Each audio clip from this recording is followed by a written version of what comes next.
है। इस तरीके से आप देख रहे हैं डिफेंस कॉरिडोर बन रहा है, इसी तरीके से मुद्रास्फीति। Chandrashekhar ji, thank you sir, thank you sir. नहीं, आप बोलिए प्लीज।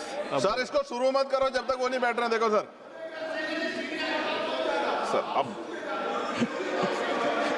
आप बोलिएगा प्लीज। इसको सर 20 सेकंड ज्यादा होगी, इसको आप संभाल लेना। धन्यवाद सभापति जी। मैं वित्त विधेयक 2026 सिर्फ आंकड़ों का मामला नहीं है, बल्कि ये सवाल है कि देश की अर्थव्यवस्था आखिर किसके लिए काम कर रही है, आम जनता के लिए, कुछ खास लोगों के लिए। महोदय, मैं इस विधेयक से सहमत नहीं, क्योंकि इसकी प्राथमिकता देश की असली जरूरतों से मेल नहीं खाती।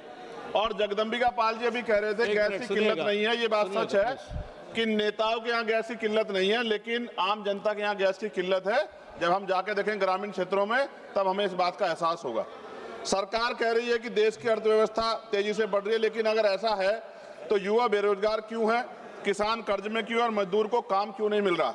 माननीय वित्त मंत्री जी बताएं कि 7% जीडीपी ग्रोथ का सीधा लाभ देश के किस वर्ग की आमदनी में कितने प्रतिशत बढ़ोतरी के रूप में दिखाई दे रहा है।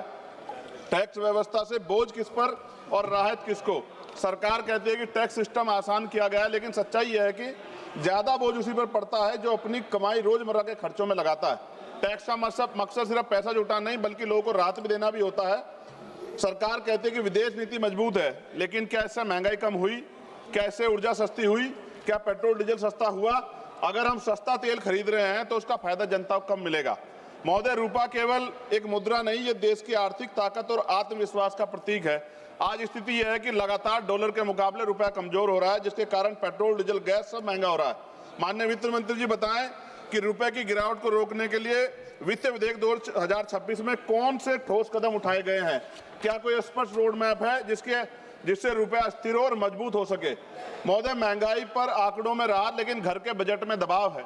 सरकार कहती है कि महंगाई नियंत्रण में है, जबकि मौसमी के जनवरी 2026 के आधिकारिक सीपीआई डेटा के अनुसार खुदरा मुद्रास्फीति 2.75% और खाद्य मुद्रास्फीति 2.13% रही। और कच्चे तेल की कीमतें अंतर्राष्ट्रीय बाजार में उतार चढ़ाव करती, लेकिन भारत में कीमतें हमेशा ऊंची रही, उसका लाभ जनता को नहीं मिला। बढ़ती गैस सिलेंडर की कीमत हर गरीब और मध्यम वर्गीय परिवार की चिंता कांड बनी हुई है। पहले नोटबंदी की लाइन और फिर ऑक्सीजन की लाइन, सिलेंडर की लाइन। क्या इस सरकार ने देश की महान जनता को लाइन में लगाने का ठेका ले लिया है।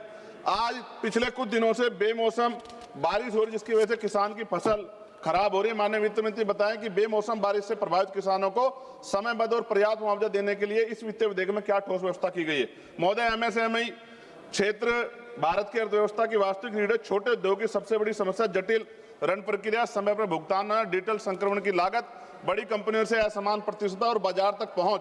क्या इनमें से किसी समस्या का समाधान इस विधेयक में निर्णायक रूप से लिया गया है। माननीय वित्त मंत्री जी बताएं कि वित्त विधेयक 2026 में ऐसा कौन सा बड़ा कदम उठाया है कि एमएसएमई, ग्रामीण, गैर कृषि क्षेत्र और महिलाओं के रोजगार को निर्णायक गति दे सके। प्राथमिकता दी जाए ताकि व्यापार और किसान को इसका लाभ मिल सके।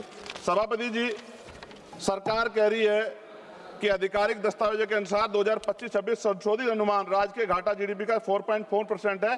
फरवरी 2026 के आंकड़ों के अनुसार भारत के पर लगभग 200 लाख करोड़ का कर्ज है। माननीय वित्त मंत्री बताएं कि ये कर्ज किसके लिए है और उस पर ब्याज का बोझ कितना है। ये कर्ज देश के विकास के कितने काम आ रहा है और उससे उत्पन्न लाभ समाज के किन वर्गों को मिल रहा है। नगीना लोकसभा में माननीय वित्त मंत्री जी बताएं इस वित्तीय विधेयक के नगीना क्षेत्र की सड़क और बुनियादी ढांचे के लिए क्या विशेष प्रावधान किए गए हैं। मैं मांग करता हूं कि नगीना क्षेत्र में राष्ट्रीय राजमार्ग नेटवर्क से प्रभावी रूप से जोड़ा जाए, विशेष रूप से नगीना, बिजनौर और मेरठ कॉरिडोर को प्राथमिकता दी जाए ताकि उद्योग और व्यापार पर किसानों को सीधा लाभ मिल सके।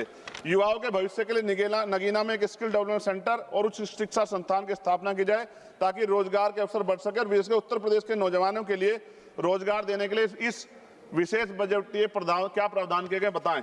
महोदय, जब तक विधेयक रोजगार को केंद्र में रखता, किसान को गारंटी देता, छोटे व्यापारी को राहत देता, मध्यम वर्ग को वास्तविक कर न्याय नहीं देता, महिला सुरक्षा सुनिश्चित नहीं करता और शिक्षा स्वास्थ्य को राष्ट्र निर्माण केंद्र धुरी नहीं मानता, तब तक इसे आदर्श बजट कहना गलत होगा। सभापति जी, पक्की नौकरियां खत्म है, आउटसोर्सिंग पर नौकरियां है, क्यों ना कहा जाए कि बहुजन विरोधी सरकार है। सभापति जी, विमुक्त और घमंतु जातियों के सशक्तिकरण के लिए इस बजट में क्या विशेष प्रावधान है। दिव्यांगजनों के सशक्तिकरण के लिए इस बजट में क्या विशेष प्रावधान किया गया है?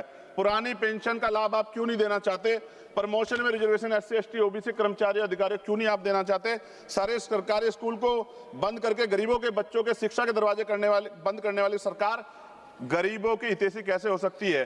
डबल इंजन की सरकार ने 2022 में सर वादा किया कि हम किसानों की बिजली माफ करेंगे और उनका कर्ज माफ करेंगे, लेकिन हमारे यहाँ सोने के तारे में उत्तर प्रदेश में बिजली आती है, गरीब आदमी उसका बिल नहीं अफोर्ड कर पाता।